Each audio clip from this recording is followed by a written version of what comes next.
Here with Creation Truth Foundation. I'm on location in Ponca City, Oklahoma, north central Oklahoma. And I'm over here at Kaw Lake, as you can see here, a wonderful recreational area.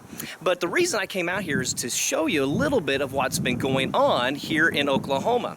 This spring was an incredibly wet spring. 245% increase in rainfall for the spring, thus far for the state as a whole. But up here in north central Oklahoma, they've seen an increase of 337%. My goodness. So I want to show you a couple things out here to the east of Ponca City that shows the power and sometimes destructive force of water.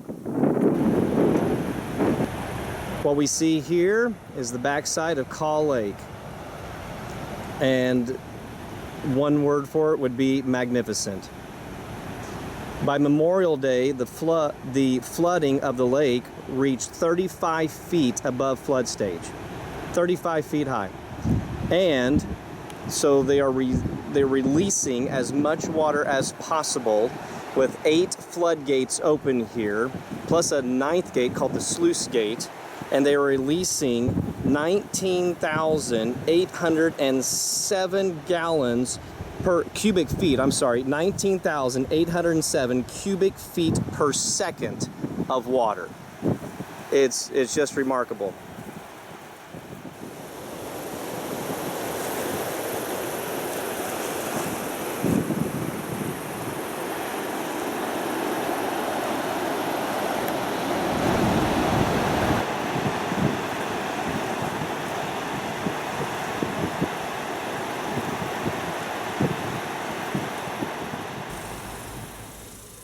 So we've been seeing the incredible power of water as well as how destructive and dangerous it can be.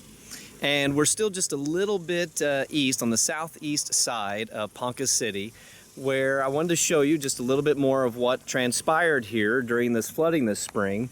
Just south here is the Arkansas River down that way, and as it overflowed, as it went out of its banks, it came up over here, flooded this whole road and field. But then just over here to the left, to the west, is a sand pit, which as the water began to flow into it, created quite the drainage, the flow of the water, and developed currents that it came right through here. And well, you can see what it did to this establishment.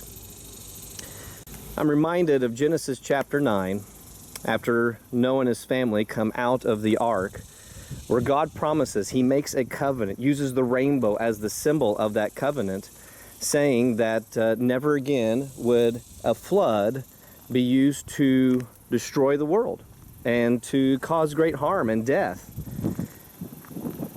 We have floods today. You're seeing some of that destruction right now. If, as those who try to believe in millions of years always advocate, the flood of Genesis was a local flood, then God has broken his promise right here, right in this place. And he's broken his promise in many, many places around the world for the last 4,300 years. But if it truly was a global flood, as the Lord described in his word that he gave us, then yes, he has kept his promises. And because we can check these things out, we can look at what the Lord has done and how he has kept his word. We know that his promises to us are good, that he is faithful. So, will we be faithful to him? Will we live our lives for him and let him do his great work of salvation in our lives? And will we share that good news of Jesus Christ with the world?